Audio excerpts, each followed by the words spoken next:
नमस्कार। मैं सुनीता कथा मंथन में आप सबका स्वागत करती हूँ। प्रिय भाई, कल हेड क्लर्क से मिला था। बहुत आरजू मिन्नतें करके उसे इस बात पर राजी कर पाया कि जुलाई तक तुम्हारा ट्रांसफ़र ना हो। इसी को गनीमत समझो, जून में फिर देखा जाएगा। सुना है कि ये हेड क्लर्क मई से पहले ही रिटायर्ड होने वाला है। और भाभी जी ने तोप छोड़ी या नहीं?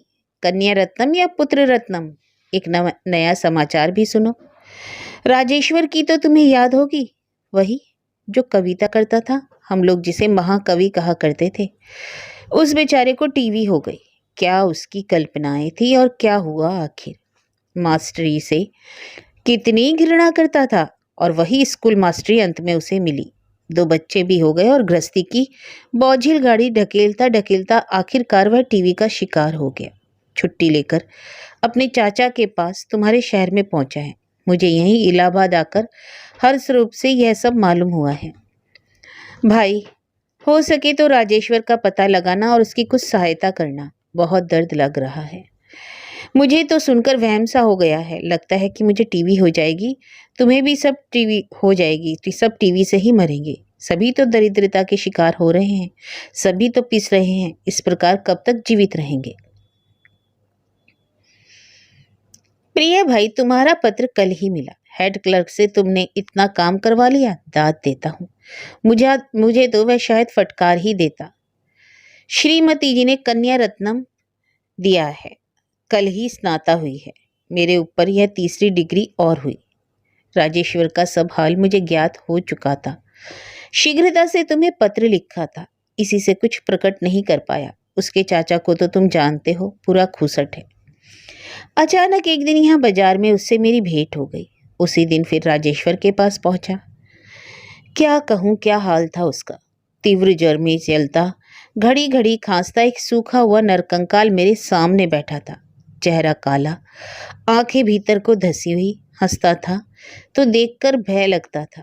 यह बुरा हाल और चिकित्सा के नाम पर किसी साधारण से वैद्य जी की चटनी और एक सस्ता सा नुस्खा। पैसा नहीं है, कीमती दवा नहीं खा सकता। जब तक मुंह से रक्त मिला कफ निकलता है। उस रात को तो सो ही नहीं सका। अंधेरे में सामने बैठी राजेश्वर की ठटरी खांसी दिखती थी। स्कूल में असिस्टेंट सर्जन का लड़का मेरा विद्यार्थी है। दूसरे दिन उसके साथ जाकर डॉक्टर से मिला। फिर शाम को राजेश्वर के पास उसे ले गया। उसी की चिकित्सा शुरू हुई। तीसरे दिन से सुबह शाम स्ट्रेप्टोमाइसिन के इंजेक्शन लगने लगे। मेरी हालत तो तुम जानते ही हो। 255 मिलते हैं, किसी तरह गुजर होती है। पर राजेश्वर के घर में तो दरिद्रता जैसे अट्टाहस कर रही है। छुट्टी लेकर आया है, वेतन नहीं मिलता। शायद पत्नी के जेवर बेचकर काम चलता है, शायद ऋण ले रहा है बराबर।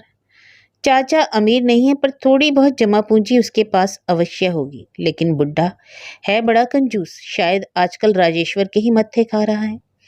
उसी मोहल्ले में राजेश्वर की चचेरी बहन का घर है। वे लोग बड़े आदमी हैं। इस छोटे से शहर में इने गिने बड़े आदमी हैं। उसके बहनोई को मैं भी जानता हूँ, खूब अमीर और इज्जतदार है। हालांकि सीकिया जवान ही है, पर गरीबी और रोग से घिरे निकट संबंधी राजेश्वर की एक पैसे से भी सहायता नहीं कर सकता। कह नहीं सकता कि वह कभी राजेश्वर को देखने भी आया है या नहीं। बहन भी शायद पक्का दिल रखती है, नहीं तो इन नसीब के मारे लोगों को पर तो जरूर दया खाती। राजेश्वर से तो तुम परिचित हो, परंतु यदि एक बार उसकी पत्नी को देख पाते तो अवश्य अपने को कृतार्थ समझते। उसे देखकर दर्द से कलेजा फटने लगा। यह गरीबी, यह विपदा, यह कार्यभार, मुरझाई कली सा चेहरा है। 2 दर्द भरी आंखें, आंसू भरी आंखें और ममता मोह भरा दिल। राजेश्वर से मेरा परिचय पाकर प्रथम बार जब उसने मेरी और हाथ जोड़े तो जाने क्यों मेरे मन में एक तीव्र इच्छा जागृत हुई कि नीचे झुककर उस नारी का चरण रज ले लूं। केवल चरण रज, और कुछ नहीं। और कुछ नहीं किया जा सकता इस तपस्विनी के साथ। तब से उसी प्रथम दिन से बराबर यही सोचता रहा कि यदि किसी प्रकार अपना जीवन देकर भी विधाता को मना सकूं तो यही उनसे कहूं कि इतने निर्दयी ना हो भगवान। इस करुण मूर्ति पर तरस खाओ। इसका यह लाल सिंदूर अक्षय रहने दो, चाहे मेरी जान ले लो। डॉक्टर कह गया है कि बहुत जल्दी इन्हें आप चंगा देखेंगे। और फीस देकर जब मैं डॉक्टर को विदा करके लौटा तो जीने के नीचे जहाँ ईंधन पड़ा रहता है, पहली सीढ़ी पर मुझे राजेश्वर की पत्नी खड़ी मिली। मैं झिझक कर रुका तो उसने नीचे झुककर मेरे पैरों पर अपना माथा रख दिया। सह नहीं सका, दोनों हाथों से मैंने उसका सिर पकड़कर उठाया शीघ्रता से। किसी प्रकार अपना रुदन रोककर भाभी और कुछ नहीं कह सका। लगा कि जैसे मेरा कलेजा फटा जा रहा है। आज यह हो गया परमात्मा। मन का सारा धैर्य खोकर मंत्रमुग्ध की तरह उस घर से निकला। सामने संकरी गली है, फिर मोड़ है। उसी मोड़ पर अचानक राजेश्वर के दोनों बच्चे मिल गए। बड़ा 8 साल का है और छोटा 5 साल का। इन मासूम बच्चों को देखकर कितना तरस आता है। कोमल उदास मुख लिए अक्सर बाप की खाट के पास खड़े रहते हैं और सरल भोली आंखों से टकर टकर पिता का कृष्णक्लांत चेहरा देखते रहते हैं चुपचाप। बड़ा लड़का मुन्ना मुझे सामने पाकर बोला, जा रहे हैं चाचा जी, फिर कब आएंगे? मैंने कहा, कल आऊँगा बेटा, मैं रोज तुम्हारे पास आया करूँगा। और आगे बढ़ा कि मुन्ना ने मेरे पैर पर झुककर प्रणाम किया और फिर छोटे रामू ने भी अपनी जरा जरा सी उंगलियां मेरे पैरों में लगाकर दोनों हाथ माथे पर लगा लिए। हे भगवान! मैंने बच्चे को गोद में उठा लिया। कितना मोहक मुख है, कितना भोला। मुन्ना वहीं पैरों के पास खड़ा था। अचानक पूछ उठा, चाचा जी हमारे बाबूजी कब अच्छे होंगे? जैसे किसी ने मेरा दिल पकड़कर मसल दिया। बच्चे की पीठ पर हाथ रखकर कहा, तुम्हारे बाबूजी बहुत जल्दी अच्छे हो जाएंगे मुन्ना।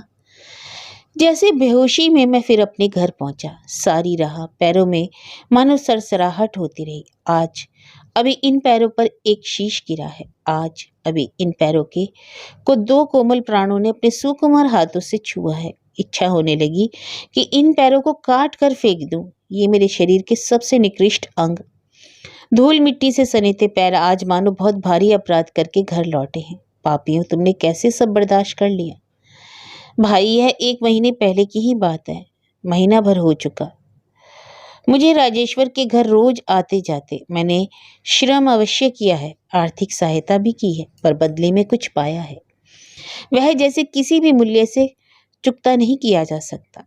राजेश्वर, उसकी पत्नी, उसके दोनों बच्चे सभी मानो मेरे लिए प्राण देना चाहते हैं। निश्चय ही भाभी जान दे देंगी प्रभात के लिए, और दोनों बच्चे चाचा जी के लिए जरूरत हो तो अपनी कोमल गर्दन झुका देंगे। खुशी से कटवा लो। सती साध्वी माँ की कोख से जन्मे ये बच्चे बिल्कुल असाधारण जीव हैं। बड़ा मुन्ना अत्यंत मेधावी, अत्यंत प्रतिभाशाली बालक है। छोटा रामू अभी ना समझ है, पर कितना भोला और कितना मोहक, बिल्कुल देव कुमार सा लगता है। बहुत ही प्यारा बच्चा है। कल मैं अपना कैमरा ले गया था, दोनों बच्चों के को पास पास बिठाकर फोटो खींच लाया हूँ। फिल्म धुलने को दी है। फोटो तैयार होने पर तुम्हारे पास एक प्रति अवश्य भेजूंगा। इन बच्चों का चित्र देखकर तुम प्रभावित हुए बिना ना रहोगे, और तुम यह पढ़कर अवश्य प्रसन्न होगा कि राजेश्वर की तबीयत इस 1 महीने में बहुत ठीक हो गई है। ज्वर अब बिल्कुल नहीं रहता और चेहरे की रंगत भी बदल गई है। कल डॉक्टर से उसके घर पर मिला था। उसने कहा है कि अब आपके मित्र पर कोई खतरा नहीं है। मैंने उनके कफ की परीक्षा की है, बहुत जल्दी घूमने फिरने भी लगेंगे। मेरी तो प्रसन्नता का ठिकाना ही नहीं। भाभी जी को मैंने डॉक्टर की बात सुनाई। रोने लगी सुनकर। छरछर मोती से आंसू गिरने लगे। मैंने कहा, भाभी यह मुझे अच्छा नहीं लगता, खुशी मनाओ, अब रोने की क्या बात है? भाभी ने आंचल से आंखें पोंछकर करुण वाणी में कहा, सोचती हूँ कि मुझ पापिनी ने ऐसे कौन से पुण्य किए थे जो भगवान स्वयं प्रभात बाबू बनकर मेरा उद्धार करने आए। मैं भगवान हूँ? भाभी हंसकर पूछा। आंखें पोंछकर बोली, तुम पर क्या मनुष्य हो प्रभात बाबू? नहीं, तुम नारायण हो देवर जी। नारायण इसी तरह तो रूप धरकर दुखियों की, अनाथों की विपदा मिटाने आते हैं। सो आजकल नारायण हो गया हूँ। मौका अच्छा है। तुम्हारा कोई काम नारायण के करने लायक हो तो लिखना। नंदिनी ने रसोई घर से पुकार कर कहा, आज पढ़े लिखेगा नहीं? कब तक खेलेगा तू? मुन्ना भीतर के कमरे में था। वहीं से चिल्लाकर विनय के स्वर में बोला, जरा और देर और जीजी। फिर छोटे भाई ने से हौले से कहा, इधर को मुंह करो, लो शीशे में देखते जाओ। तभी खट से किसी ने आंगन में जूतों की आवाज की। कौन? नंदिनी ने बिना देखे पूछा। नारायण हूँ, आने वाले ने गंभीरता से कहा। तब हंसती लजाती नंदिनी बाहर निकल कर आई रसोई घर से। प्रभात ने नमस्ते करके पूछा, बच्चे कहाँ हैं? भीतर घुसे हैं, जाने क्या कर रहे हैं तब से। मुन्ना, अरे आ रे, देख चाचा जी आए हैं तेरे। पलक मारते ही बड़ा लड़का बाहर दौड़ाया। जल्दी से चाचा जी के चरण छुए, फिर एक हाथ ऊपर करके अनुनय भरे स्वर में बोला, चाचा जी जरा अपना हैट दे दीजिए। चाचा जी ने अपना 16 हैट उतार दिया तो माँ ने पूछा, क्या करेगा हैट का? पर मुन्ना ने ना सुना। बहुत प्रसन्न होकर भीतर को घुसता घुसता बोला, चाचा जी तुम जरा बाबूजी के पास चलकर बैठो, हम अभी आते हैं। राजेश्वर दीवार से तकिया लगाकर बैठा, जाने क्या लिख रहा था। प्रभात ने उसे चौंका दिया। फिर आगे को झुककर वह लिखना देखकर खूब हंसा और वहीं घाट के किनारे बैठकर खूब हंसता हंसता बोला, यह छिप छिप कर जुआ खेलते हो? अभी भाभी से कह दूंगा। राजेश्वर ने इलस्ट्रेटेड वीकली को बंद करके मुस्कुराकर कहा, मन बहला रहा था जरा। नंदिनी ने सामने आकर पान की तश्तरी बढ़ाई। प्रभात ने भवें चढ़ाकर कहा, सिर्फ पान? ना मीठा ना नमकीन, सिर्फ पान। इस प्रकार नारायण का अपमान न करो देवी। नंदिनी ने किसी प्रकार हंसी रोककर कहा, नारायण को सब्र करना चाहिए, हलवा बना रही हूं। तथास्तु, प्रभात ने गंभीरता से कहा। तभी पीछे से एक तेज आवाज आई, जिंदाबाद। तीनों व्यक्तियों ने चौंक कर उधर देखा। दोनों बच्चे भेष धारण किए थे। कम्युनिज्म जिंदाबाद, इनकलाब जिंदाबाद। फिर दोनों साथ साथ कदम रखते सामने आ खड़े हुए। गंभीर भाव से चाचा जी को एक सैल्यूट देकर बड़े ने अपना परिचय दिया, मोशिये लेनिन। और वह छोटी सी दाढ़ी लगाए था। सिर पर माँ की बुनी टोपी थी, रूसियों की सी। फिर छोटा आगे बढ़ा, बाएं हाथ से चाचा जी को सलाम करके बोला, सरदार भगत सिंह। वह मूछें लगाए था, नुकीली, और सिर पर बड़ा सा चाचा जी का हैट पहने था। एक क्षण गंभीरता रहे, फिर सब एक साथ हंसे। माँ ने हंसते हंसते कहा, यही स्वांग भर रहा था तब से। चाचा जी ने लेनिन से कहा, दाढ़ी देखे तुम्हारी? लेकिन ना दाढ़ी उतार कर चाचा जी के हाथ में दी और भारी प्रसन्नता से बोला, 2 आने में कल खरीदी थी हमने। फिर भगत सिंह ने भी मूछें उतार दी और चाचा जी से कहा, देखो कितनी बढ़िया मूछें हैं। चाचा जी ने बड़े से कहा, अच्छा हम तुम्हारे लिए भी एक चीज लाए हैं, लेकिन पहले यह बतलाओ कम्युनिज्म के माने क्या होता है, तब देंगे। मुन्ना ने प्रसन्न भाव से कहा, कम्युनिज्म के माने हैं गरीबों का राज। शाबाश। बच्चे से कहा, फिर बाप की ओर देखकर हंसकर कहा, तुमने रटा दिया। राजेश्वर ने हंसकर कहा, बिल्कुल गलत ख्याल है, मैंने तो कुछ नहीं रटाया। तो फिर जीजी ने बतलाया है। प्रभात ने सिर हिलाकर कहा, कॉमरेड। कॉमरेड के माने? कॉमरेड माने भाभी। और जेब से एक पैकेट निकालकर बच्चों को देते हुए कहा, लो तुम्हारी तस्वीर बन गई। बेसब्री से बच्चों ने फोटो निकाला पैकेट से, क्षण भर उसे ध्यान से देखा, फिर उछल पड़े खुशी से। फिर क्रमशः बाप ने और माँ ने भी वह फोटो देखा। वे भी प्रसन्न हुए, मुस्कुराए। तब प्रभात ने जैसे याद करके पूछा, सिरप मंगवा लिया वह? हाँ मंगवा लिया। डॉक्टर तो कल आए ही नहीं। डॉक्टर लखनऊ गए हैं, परसों तक लौटेंगे। मेरा भी आज रात को कूच है। कहाँ को? भाभी ने चौंक कर पूछा। घर को, प्रभात ने कहा। बाबूजी की चिट्ठी आई है, दिवाली वहीं मनानी पड़ेगी। बच्चे अभी तक बराबर अपनी तस्वीर देख रहे थे। सहसा मुन्ना ने कहा, जीजी हम बुआ जी को घर हुआ है, बुआ जी को दिखाकर आते हैं। और बिना माँ के उत्तर की प्रतीक्षा किए छोटे भाई को खींचता भागा बुआ जी के घर की ओर।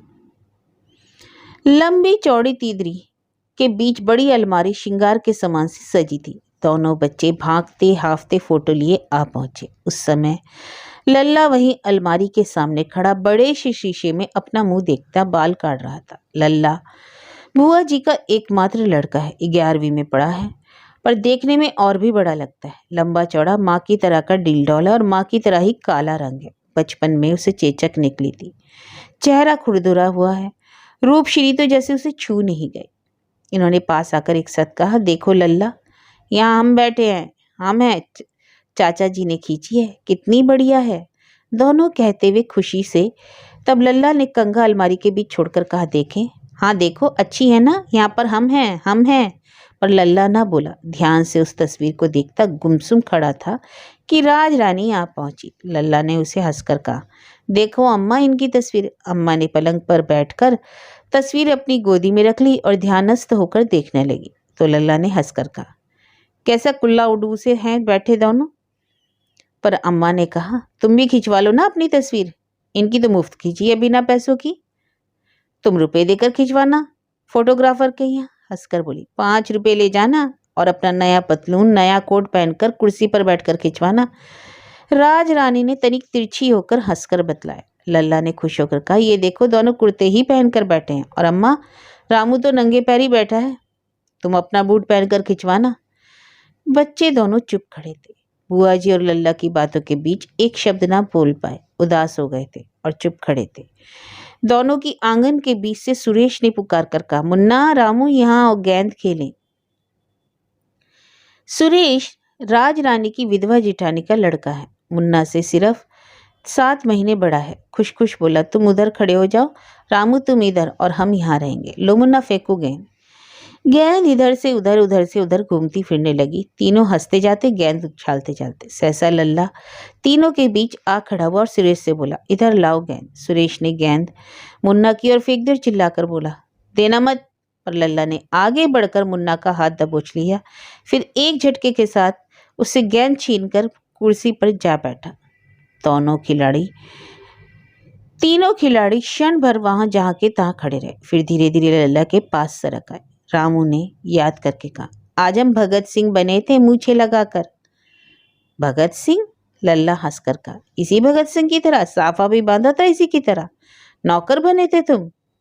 राज रानी के नौकर का नाम भी भगत सिंह है, उसकी भी बड़ी बड़ी मूछें हैं, साफा भी बांधता है सिर पर। रामू ने हाथ हिलाकर कहा, नहीं नहीं, हैट लगाया था चाचा जी का, यह भगत सिंह नहीं, दूसरे। मुन्ना ने कहा, सरदार भगत सिंह, जिन्होंने अंग्रेजों को मारा था और जिनको फांसी हुई थी। लल्ला ने गंभीरता से कहा, सुल्ताना डाकू की तरह, उसे भी तो फांसी हुई थी। मुन्ना ने सुल्ताना का नाम नहीं सुना था। रुक रुक कर कहा, हम लेनिन बने थे, दाढ़ी लगाकर ऐसे, फिर हाथ से दाढ़ी की शक्ल बनाकर कहा, यूं। और ये लेनिन कौन है? लल्ला ने पूछा। रूस के नेता, जैसे हमारे गांधी जी थे, उसने अब अमीरों को खत्म कर दिया, राजा को भी। रूस में तो अब गरीबों का राज है। वहां सब गरीब है? लल्ला ने पूछा। मुन्ना ने कहा, यहाँ भी गरीबों का राज हो जाएगा। अखबार में लिखा था, एक भी अमीर यहाँ न रहेगा, अमीरों को गरीब लोग मार डालेंगे। लल्ला ने मुंह टेढ़ा करके कहा, क्या खाक मार डालेंगे? तुमको कुछ मालूम भी है? हमारे बाबूजी के पास बंदूक है और तमंचा भी, कोई बोलेगा तो फौरन गोली से उड़ा देंगे। अमीरों को भला कोई मार सकता है? लल्ला समझा रहा था और तीनों छोटे लड़के पलक रोके सुन रहे थे कि बाहर वाले दालान से एक आवाज सुनाई दी। अरे तुम साले तब से कहाँ थे? सुनकर लल्ला ने घबरा कर कहा, बाबूजी आ गए, हटो भागो। ये दोनों भी डरे। दालान में बाबूजी की आवाज सुनाई दे रही थी, नौकर को फटकार रहे थे। बाईं ओर एक छोटा दरवाजा सड़क की ओर है। मुन्ना ने रामू को इशारा किया और दबे पांव दोनों निकल गए उसी दरवाजे से। भगवान दीन जी झूमते हुए आंगन में पहुंचे तो वहां सन्नाटा छाया था। उनके क्रोध से सब डरते थे। दिमाग चढ़ा हुआ है, जो कहीं किसी पर बिगड़ पड़े तो समझो कि उसकी खैर नहीं। पंपशु आवाज करके उल्टा जा गिरा। नौकर तड़ित वेग से पैरों के पास खड़ाऊ रख गया। लल्ला, एक कर्कश ध्वनि हुई। जी, लल्ला ने धीरे से कहा। मास्टर आया था आज? नहीं, आज भी नहीं आया। राज रानी ने गुसल खाने की किवाड़ पर पति की धोती और तौलिया रखते रखते कहा। महीने में 15 दिन नागा और फिर 15 दिन पढ़ाई। पति ने अपनी छोटी सी छाती पर हाथ फिराकर कहा, तुम इस साले मास्टर के रुपए काटो। यूं नहीं मानने का, दुनिया किस कदर हरामखोर हो गई है। बड़ी तिदरी में दोनों पति पत्नी निकट हुए तो राज रानी ने धीरे से कहा, राजू की बहू चाहती है कि उसका लड़का भी हमारे लड़के के साथ मास्टर से पढ़ लिया करे। तो पढ़े ना, ट्यूशन के रुपए दे मास्टर को तो पढ़े। अजी हाँ, रुपए तो बहुत धरे हैं उनके पास। घर में भूनी भांग नहीं, मास्टर को रुपए देंगे। यूं ही बिना पैसे के चाहती है। भगवान दीन जी ने कहा, तो पढ़ने दो, तुम्हारा क्या हर्ज हो जाएगा, तुम्हारा भी दिल बहुत छोटा है। अरे एक गरीब आदमी का लड़का तुम्हारे लड़के के साथ अगर 4 अक्षर सीखता है तो बुराई क्या है इसमें? राज रानी ने तुनक कर कहा, मैंने कब मना किया है, पढ़ने दो।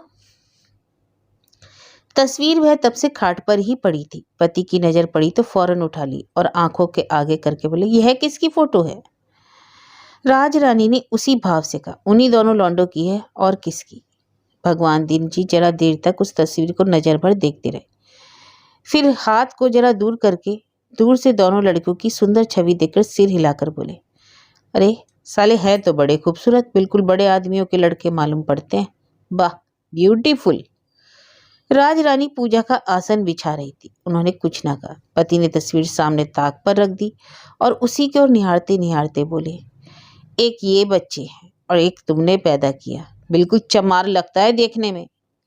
राज रानी ने कुड़कर कुछ कहना चाहा पर चुप रह गई। पति झूमते हुए श्रृंगार वाली अलमारी अलमारी के पास आ खड़े हुए, शीशे में अपना मुंह देखा, देखते रहे, फिर धीरे से बोले, क्या जरा सा शरीर दिया है भगवान ने। तभी नौकर ने किवाड़ के पास झुककर कहा, सरकार 2 दिन की छुट्टी मिल जाती तो दिवाली गांव हो आता। तुम साले इस तरह क्यों गिड़गिड़ाते हो? शेर घर के नौकर हो, शेरों की तरह रहो, समझे? जी सरकार। जाओ जाओ, जरूर जाओ। दिवाली अपने माँ के साथ जाकर मनाओ। हमारी माँ जिंदा थी तो दिवाली में हमें अपने से अलग नहीं रहने देती थी, समझे? जी सरकार। माँ मर गई तो फिर जिंदगी साली ऐसी बेरस हो गई कि क्या कहे। तुम भाग्यवान हो जो तुम्हारी माँ जिंदा है, समझे? जी सरकार। शायद और कुछ कहते नौकर से कि राज रानी ने टोक कर कहा, आज लल्ला के लिए कपड़ा मंगवाना है, दिवाली पर उसे नए कपड़े चाहिए, रुपए देने चाहिए, दीजिए। नौकर चुपके से सरक गया। भगवान दीन जी ने अपनी छोटी छोटी मूछें उमेट कर कहा, जरूर जरूर, है कहाँ लल्ला? जी। लल्ला दौड़े आए। पिता ने मूछें उमेटते हुए कहा, बोलो क्या क्या कपड़े चाहिए, जल्दी बोलो। लल्ला ने कहा, कोट पतलून कमीजे पैजामे जूता। बाप ने सिर हिलाकर कहा, तुम तो साले पूरी ही लिस्ट बनाए बैठे हो। कोट पतलून कमीज जूता, कितने जूते, बोलो जल्दी। लल्ला ने हंसकर मुंह फिरा लिया तो बाप ने आगे बढ़कर कहा, अबे बोल कितने जूते, और हंसते गए। कहते कहते आगे को नजर गई। Come on mister Munna. Munna ने धीमे से कदमों से आकर फूफा जी के चरण छुए तो फूफा जी ने अपने हाथ से पीठ ठोकर कहा, जीते रहो।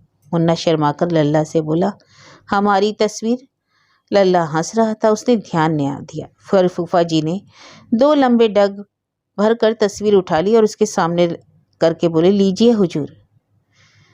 तभी राज रानी ने भीतर से चिल्ला कर कहा, आज क्या नहाना धोना नहीं है, बच्चे बन गए तुम बच्चों के साथ। यहाँ भी वही चर्चा हो रही थी। मुन्ना घर लौटा तो माँ के कहते पाया कि दिवाली पर बच्चों को कपड़ों का क्या होगा। मुन्ना ने सुना, कहा, जीजी मेरे पास तो सब कपड़े हैं, कोट बिल्कुल साबुत है, रामू को नया कोट बनवा दो नीले रंग का। क्यों जीजी, बनवाओगी ना? जीजी ने कुछ उत्तर ना दिया। राजेश्वर ने धीरे से कहा, प्रभात भी चला गया, नहीं तो उसी से कुछ रुपए। पत्नी ने उदास स्वर में कहा, उन्होंने हमारे लिए जाने कितना खर्च कर दिया, यहाँ रहते थे तो भी क्या मांगना अच्छा लगता। राजेश्वर ने हंसकर कहा, पर रुपए तो चाहिए ना, कपड़े ना सही, दवा सही। कल यह शीशी खाली हो जाएगी, परसों से क्या खाऊंगा। डॉक्टर की फीस तो खैर उधार चढ़ ही रही है। नंदिनी ने कहा, दवा क्यों बंद होगी, कुछ ना कुछ इंतजाम होगा, चिंता ना करो। फिर मुन्ना की ओर देखकर बोली, अब किताब लो, कुछ पढ़ो लिखो, सवाल निकालूंगा। लड़का अपनी स्लेट खोजता खोजता बोला, स्लेट कहाँ गई? रामू ने दूसरे कमरे से चिल्लाकर कहा, मेरे पास है दादा, हाथी बना रहा हूँ, देखो आकर। यह हाथी है? मुन्ना ने भाई के पास आकर हंसकर कहा, यह तो गधा बनाया है तूने। ला भैया स्लेट मुझे दे दे, जल्दी दे दे, नहीं तो जीजी मारेंगी। तभी दरवाजे पर छेदी ने जोर से आवाज दी, भाभी अखबार। मोहल्ले में न्यूज एजेंट रहता है, उसका लड़का दोपहर तक अखबार बांट कर लौटता है। जिस दिन कोई कॉपी बची रहती है तो आकर भाई साहब को पढ़ने के लिए दे जाता है। राजेश्वर को अखबार पढ़ने की लत है। राजेश्वर ने ऊपर की मोटी खबर पढ़कर कहा, कम्युनिस्ट बढ़ रहे हैं, अब क्या जीतेंगे ये पूंजीवादी राष्ट्र। भगवान करे सारे संसार में कम्युनिज्म फैल जाए, गरीब लोग सांस तो ले सकेंगे। नंदिनी ने एक सांस खींचकर मानो अपने से कहा, कब फैलेगा ये। तभी मुन्ना सामने आ खड़ा हुआ, माँ के आगे स्लेट रखकर दुखी स्वर में बोला, ये सवाल देखो, क्या है, पढ़। नंदिनी ने एक बार सवाल से स्वयं देखा, वही मुन्ना वाला उत्तर आया। फिर उत्तर माला को खोल कर देखा, फिर अपना निकाला हुआ सवाल देखा। अंत में हंसकर कहा, जाओ तुम्हारा उत्तर ही ठीक है, यह किताब का उत्तर गलत है। लड़का वहां से हट गया तो पति की ओर देखकर हंसकर बोली, 3 दिन में 4 गलतियां निकाल चुका है इस किताब की, वह हमेशा सवाल ठीक हल करता है। पर राजेश्वर ने अखबार से नजर ना हटाई। नंदिनी ने फिर कहा, ये किताबें लिखने वाले लेखक गणित के प्रोफेसर होकर इस तरह की गलतियां क्यों होने देते हैं अपनी किताबों में। राजेश्वर ने अखबार का पन्ना उलटकर कहा, उन्हीं से जाकर पूछो, मैं तो गणित का प्रोफेसर नहीं। अच्छा, अरे दवा तो खा लो, कितनी देर हो गई, लाओ। तभी छोटे रामू ने बाप की गोदी में घुसकर कहा, बाबूजी दही कैसे बनता है? दिवाली पर कोई कर्ज नहीं देता। बड़ी कठिनाई से कुछ रुपए उधार मिल गए। पड़ोसी ने दिलवा दिए किसी से, पर बच्चों के लिए नए कपड़े ना बन सके। रामू के लिए मुन्ना ने नीले रंग का कोट बनवाने को कहा था। 20 रुपए हो तो नीला कोट बने। राजेश्वर की एक पुरानी पतलून पड़ी थी जिसके किनारे कीड़ों ने खा लिए थे। नंदिनी ने उसे संभालकर उधेड़ डाला, फिर लंबे लंबे टुकड़े साफ कर लिए। गली के उस पार एक नया गया बीता बुढ़ा मुसलमान दर्जी बैठता था। वह राजी हो गया। उस पुराने कपड़े को काट छाट कर रामू का कोट बना दिया। बुढ़े ने 2.5 रुपए लिए और अस्तर बटन देने पड़े ऊपर से। दिवाली के दिन रामू उसे ही पहनकर बाजार गया तो बहुत खुश था। बार बार हाथों से उस कोट को झाड़ लेता, फिर कहीं धूल ना लग गई हो। मुन्ना ने वही पुराना कोट पहनकर दिवाली की। दिवाली किसी प्रकार हो गई। तीसरे दिन भैया दूज थी। नंदिनी ने सुबह से लगकर सारा आंगन पानी से धोया, फिर सामने वाली तीदर गोबर से लीपी, फिर लक्ष्मी जी के आगे चौक पूरा कर मूर्ति बनाई, फिर जल्दी से बच्चों को नहलाया धुलाया, फिर खुद बाल धोकर नहाई। ननद जी राजरानी आज अपने राजू भैया को टीका करने आएंगी। टीका लगाएंगी भैया के माथे पर और यहीं जीमेंगी। नंदिनी ने फुर्ती से हाथ चलाए, 3 शाक तैयार किए, रायता बनाया, फिर हलवा भुना सूजी का। राजेश्वर के लिए खीर बनाई, साबूदाने की, फिर धोती से मुंह का पसीना पोंछती रसोई घर से उठ आई। राजेश्वर अधलेटा छोटे बच्चे से बात कर रहा था। लखनऊ की छोटी लाइन जाती है कि बड़ी? छोटी। अच्छा बाबूजी, हवाई जहाज तेज चलता है कि मोटर तांगा? नंदिनी खड़ी सुन रही थी, हंसकर पूछा, क्या वजह है? 12 बजने में 10 मिनट बाकी हैं। राजेश्वर ने घड़ी देखकर कहा। 12 बज रहे हैं? बीबी जी अभी तक नहीं आई? भूखी प्यासी बैठी होंगी, बड़ी देर हो गई। मुन्ना जा तो बेटा, अपनी बुआ जी को तो बुला ला। क्या टीका करेंगी तुम लोगों को? देख तो आज बच्चे भी तो भूखे फिर रहे हैं, तुम भी भूखे बैठे हो। टीका होने से पहले खा पी कर बैठ जाता, जीजी क्या कहेंगी? नंदिनी ने शीघ्रता से मुन्ना को राजरानी के घर दौड़ाया तो छोटा रामू भी नहीं रुका। वह भी अपने दादा के पीछे पीछे दौड़ा। राजरानी के एक ममेरे भाई थे, वकालत करते थे और काफी कमाया था। सिविल लाइंस में कोठी बनवाई थी। उसी कोठी में रहते थे, बड़े आदमियों के बीच, जहां वैभव और ऐश्वर्य दिन रात चमकता था। राजरानी उन्हीं वकील दद्दा की दूज करके लौटी थी। 10 रुपए की मिठाई ले गई थी सजाकर। वकील दद्दा ने 25 रुपए दिए, टीका कराई और खाना भी अपने साथ बैठाकर खिलाया। बहुत ज्यादा खा लिया था शायद, सो घर लौटकर पलंग पर जा लेटी थी और नयन मूंदे लिए घड़ी भर के लिए। दोनों बच्चे आंगन के बीच खड़े थे। बुआ जी को अपने घर ले चले, पर बुआ जी ना दिखती थी। बड़ी बुआ जी से सब कह दिया था कि प्रतीक्षा में खड़े थे, अपनी बुआ जी कहाँ हैं? विधवा जिठानी ने भीतर आकर राजा रानी को लेटे देखा तो अचरज से कहा, छोटी बहू राजू को टीका करने नहीं गई? बाहर तुम्हारे दोनों भतीजे खड़े हैं, जाओ भाई। राजरानी किसी प्रकार उठी, हंसकर जिठानी की ओर देखा और बोली, हम तो खा पी चुके, अब जाएं टीका करने को? जिठानी ने सोचकर कहा, चली जाओ, बीमार आदमी तुम्हारे आश्रय सवेरे से भूखा बैठा है, उसकी याद तक न रही तुम्हें?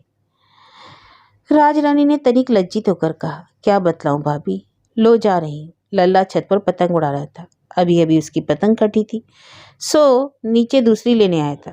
इन्हें यहाँ उदास खड़ा देखकर बोला, क्यों आए हो? बुआ जी को लेने आए हैं। बुआ जी को अपने घर ले जाएंगे, छोटे ने कहा। लल्ला की नजर रामू के कोट पर गई, पास गया, हाथ से कोट का कपड़ा छूकर देखा। रामू बोला, अभी नया बनवाया है हमने। लल्ला ने झटका देकर कोट का कपड़ा छोड़ दिया, फिर मुंह सिकोड़कर बोला, चल भाई, यह नया है? मुन्ना ने धीरे से कहा, बाबूजी की पतलून से बना है। लल्ला ने दौड़ जाकर खूंटी पर से अपना नया कोट उतार लिया, फिर इनके आगे पास आकर भागा, यह देखो हमारा कोट। दोनों लड़के मुंह खोकर क्षण भर उस बढ़िया कोट को देखते रहे। मालूम है कितने रुपए लगे? लड़के कुछ ना बोले। लल्ला ने हाथ उठाकर 5 उंगलियां फैलाकर कहा, 50 रुपए का कोट है यह। तब तक सुरेश भी उतर आया। लल्ला अपना कोट भीतर टांगने गया तो सुरेश ने मुन्ना से धीरे से कहा, तुमने दिवाली पर जुआ खेला? नहीं तो। हमने खेला है, हंसकर बोला, 1 रुपया हार गए। थोड़ी देर खेले थे, लल्ला तो आधी रात तक खेले। लल्ला ने 4 रुपए जीते। 19 रुपए की तो पतंग लाए हैं और मांझा लाए हैं ढेर सारा, और 1 रुपए की चाट भी खाई थी कल। बुआ जी चादर ओढ़ती ओढ़ती आ पहुंची और लड़कों से कहा, चलो रे चलो। यहाँ आकर याद आया तो हंसकर बोली, लो मीठा तो भूल ही है। भगत सिंह साथ आया था। जल्दी से आंटी से 1 रुपया निकालकर उसके आगे फेंक कर कहा, जरा फुर्ती से जाकर इमरती तो ले आई इस रुपए की। उधर नंदिनी ने चूल्हे पर रखी कढ़ाई रखी और शीघ्रता से पूड़ियां निकालने लगी गरम गरम। तभी भगत सिंह दौड़ते आए, चाची जल्दी चलो, लल्ला जीने से नीचे गिर गए। शहर से 9 मील की दूरी पर गांव था, जहां चाचा जी की 50 बीघा खेती थी। आधे साजे पर खेती करवाते थे और बीच बीच में गांव जाकर देखभाल करते थे खेतों की। खरीफ की निराई हो रही थी और एक में पानी लग रहा था। यहाँ से लल्ला के गिरने की खबर पहुंची। सब काम जहां का तहां छोड़कर चाचा जी दौड़े आए। लखनऊ में भगवान दीन जी की बहन भी आई थी, वहां भी खबर पहुंची और बहन बहनोई भागे आए लल्ला को देखने। 3 बार डॉक्टर आया, 4 बार मोहल्ले के वैद्य जी भी आकर देख गए। ऊपर की सीढ़ी से पतंग उड़ाते उड़ाते पैर फिसल गया था लल्ला का। चोट मामूली थी, पीठ पर थोड़ी खरोच आ गई थी और कौनी चिल गई थी बाएं हाथ की। माँ ने 2 दिन खाट पर ही खाना खिलाया और 10 बार थर्मामीटर लगाकर टेम्परेचर देखा। गंगा जी का प्रसाद बोला गया और भगवान की कीर्तन कथा मानी गई। ऐसे में पढ़ना कैसे हो सकता था। 5 दिन के लिए मास्टर का आना रोक दिया गया। 6ठे दिन लल्ला ने मास्टर साहब के सामने किताब खोली तो एक किनारे मुन्ना को भी वही पेज खोले बैठे देखा। 4 दिन में लल्ला का हुलिया तंग हो गया इस मुन्ना के कारण। मास्टर कुछ लल्ला से पूछते तो लल्ला जवाब नहीं दे पाता। तब मास्टर इस मुन्ना की ओर देखते और वह फौरन जवाब दे देता। जाने क्या बात हो गई। अकेला पढ़ता था तब तो उसे सब याद रहता था। अभ्यास 6, उदाहरण माला 3 के शुरू वाले 5 सवाल मास्टर ने घर पर करने को दिए थे। दूसरे दिन कापियां देखी तो लल्ला ने 4 सवाल गलत किए, सिर्फ 1 सही था। फिर मुन्ना की कॉपी देखी तो उसके 5 उत्तर सही निकले। लल्ला ने कुड़कर कहा, मास्टर साहब ये अपनी माँ से पूछ पूछ कर निकाल लाता है सवाल। ए मुन्ना। जी नहीं मास्टर साहब, मैंने तो अपने आप की हैं। मास्टर साहब ये झूठ बोलता है। मास्टर साहब ने कहा, अच्छा लो, अभी झूठ सच का पता लग जाएगा। लो लिखो दोनों। 2 सवाल बोले और तत्काल कराए। दोनों से और कापियां देखी तो दोनों को तो लल्ला ने सिर झुका लिया। शाम को सुरेश ने अपनी माँ और चाची के आगे लल्ला की खिल्ली उड़ाई कि इससे 3 साल छोटा है मुन्ना। इनका 1 सवाल सही नहीं और उसके सब सही थे। राज रानी ने सुनकर कहा, राजू का लौंडा तो बलैया पैदा हुआ है और हमारे ये गोबर गणेश। लल्ला ने चिल्ला कर कहा, मैं काहे कहूँ गोबर गणेश। मुन्ना ने क्या अपने आप सवाल हल किए? वह तो अपनी माँ से पूछ पूछ कर निकाल लाता है। तुम तो कभी बताती हो कभी मुझे सवाल। उसकी तो माँ पढ़ी लिखी है, तुमको तो कुछ आता भी नहीं। चुप कर नास पीटे, राज रानी ने झल्ला कर कहा। दूसरे दिन मास्टर 4 बजे तक ना आए। घर से तो ठीक टाइम से निकले थे, पर राह में पुराने साथी मिल गए और उन्होंने पल्ला पकड़ लिया। यहाँ बैठक में लड़के जमा थे। लल्ला बीच में बैठता है अपनी डेस्क लगाकर। दाएं सुरेश रहता है और बाईं और दीवार के पास बैठता है मुन्ना। सुरेश गा रहा था, लल्ला ताल दे रहा था। इधर से मुन्ना निकला दवात में पानी डालने। धक्का लग गया शायद, डेस्क हिल गई और डेस्क पर रखी लल्ला की दवात छलक गई थोड़ी सी और होल्डर नीचे जमीन पर गिर गया। मुन्ना ठिठक कर खड़ा था। लल्ला ने एक बार शांत भाव से उसके मुंह पर नजर जमा कर देखा, फिर बिना कुछ बोले चुपचाप उठा, बाईं ओर से को झुककर मुन्ना की किताब उठा ली और शांत भाव से पूरी किताब बीच से चीर दी और चीर कर दूर कोने में उसे फेंक दिया और बिना कुछ बोले अपनी जगह पर जा बैठा। किताब वह कोने में पड़ी थी जिसका हर पेज बीच में से 2 हो गया था। मुन्ना स्तब्ध होकर देख रहा था। तभी मास्टर साहब ने किवारों पर छड़ी से आवाज की। शाम को घर आकर फटी किताब माँ को दिखाकर वह रोने लगा तो माँ ने हंसकर कहा, अरे पगले रोता काहे को है, मैं जोड़ दूंगी। तू लल्ला से लड़ा तो नहीं था? मुन्ना ने रोते रोते सिर हिलाकर जताया कि नहीं। माँ ने पुचकार कर कहा, ले 2 पैसे की गोंद ले आ तू, मैं अभी सब पेज जोड़ दूंगी। रामू पीछे खड़ा था। मुन्ना चुप हुआ तो वह उसके कान पर मुंह रखकर धीरे से बोला, दादा गाजर खाएगा? कहाँ है गाजर? मुन्ना ने धीरे से पूछा। रामू ने धीरे से कहा, चल कड़िया में है उतार ले तू। पर माँ ने सुन लिया। नाराज होकर बोली, गाजर छुओगे तो पीटूंगी, कच्ची ही सब खा लो, तरकारी काय की बनाऊंगी फिर? रामू तू बड़ा शैतान होता जा रहा है, अभी बाप से जाकर कहती हूँ, कान उखड़ेंगे तेरे। रामू ने पूछा, क्या दोनों कान? नंदिनी ने हंसी रोक कर कहा, हाँ दोनों। माँ ने रात को लालटेन की रोशनी में पेज जोड़कर किताब सूखने को रख दी। सवेरे उठते ही मुन्ना ने याद करके पूछा तो माँ बोली, अभी जरा गीली है, जरा धूप में रखा। मुन्ना ने दुखी होकर कहा, अभी थोड़ी देर में तो हमें पढ़ने जाना है। माँ ने कहा, मुझे तो लगता है आज मास्टर ना आएंगे, आज तो उनके घर भजन होंगे भगवान के। अभी भगत सिंह कह गया है। तुम भी जाओगी जीजी? क्या होगा भजन में? लल्ला के अच्छे होने की खुशी में भजन होंगे। जल्दी जल्दी खा पी लो, चौका उठा दो तो कपड़े बदलूं जाने को। फिर पति के निकट आ पूछा, अच्छा आज क्या खाओगे? राजेश्वर पढ़ रहा था, किताब रखकर बोला, मुझे भी तो जाना है, मेडिकल सर्टिफिकेट पर सिविल सर्जन के हस्ताक्षर कराने, कुछ बना बुनू डालो जल्दी। और कुछ ना सूझ पड़ा तो खिचड़ी बना ली मूंग दाल की। राजेश्वर ने खाकर अस्पताल की राह ली और नंदिनी ने जल्दी जल्दी बर्तन समेटे। अंधेरा हो जाएगा लौटने तक, फिर सब काम निपटा कर जाना चाहती थी भजनों में। लड़के छत पर खेल रहे थे। नंदिनी ने मुन्ना को पुकार कर कहा, जाकर पूछा हो कि मास्टर आएंगे आज या नहीं। दौड़ते आए बुआ जी के घर। घुसते ही गुसल खाने में लल्ला खड़ा मिला। राज रानी उसके पैरों को साबुन रगड़ रगड़ कर उज्जवल कर रही थी। लल्ला ने इन्हें देखकर हंसकर कहा, मुन्ना रामू दो भैया, पकड़े कान करे दैया। मुन्ना ने पूछा, मास्टर साहब आज आएंगे? लल्ला ने सिर हिलाकर कहा, नहीं, आज तो हम सिनेमा देखने जा रहे हैं। वीर अभिमन्यु खेल आया है, बाबूजी कह गए हैं, अभी जाएंगे थोड़ी देर में। मैटिनी शो होगा आज। राज रानी ने चिल्लाकर कहा, कूदो मत, सीधी तरह खड़े रहो। सुरेश निकल आया भीतर से। इनसे पूछने लगा, तुम भी चलोगे सिनेमा? इन्होंने कुछ ना कहा। तभी सुरेश की माँ भी तेल की बोतल लिए बाहर आई। उन्होंने सुन लिया था। इन्हें बड़े प्यारे स्वर में बोली, जाओ तुम दोनों भी कपड़े बदल आओ, तुम भी जाना सिनेमा देखने। सुरेश ने प्रसन्न भाव से कहा, जाओ जल्दी से तैयार होकर आ जाओ, कार आती होगी। चाचा जी कार भेजेंगे हम लोगों के लिए, कार से चलेंगे। लल्ला सब सुन रहा था, चिल्लाकर बोला, नहीं, इन्हें हम नहीं ले जाएंगे साथ में।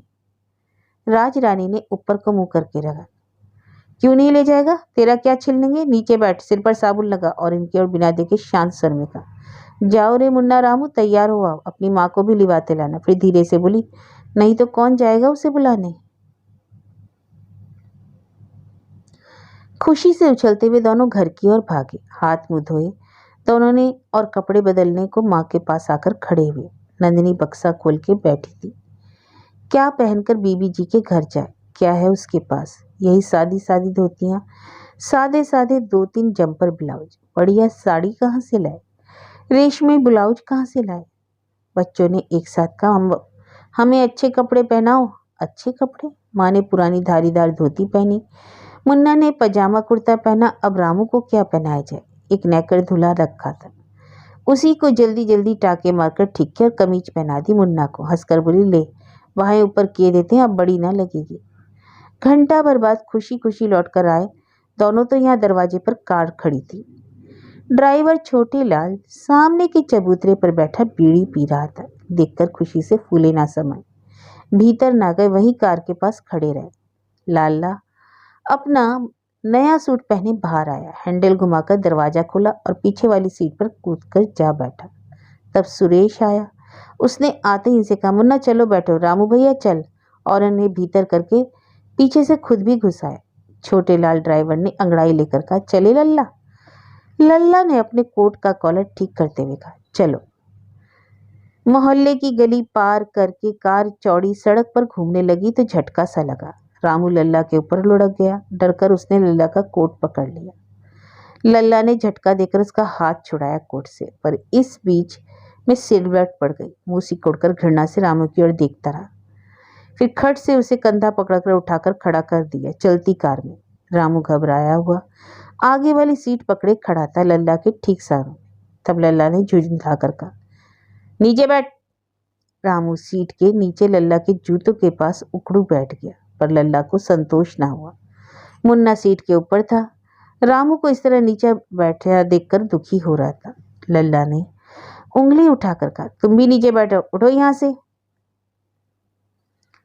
कार बाजार के बीच से की दौड़ती जा रही थी। दोनों सीट के नीचे बैठे थे, जहां कुछ भी ना दिखता था।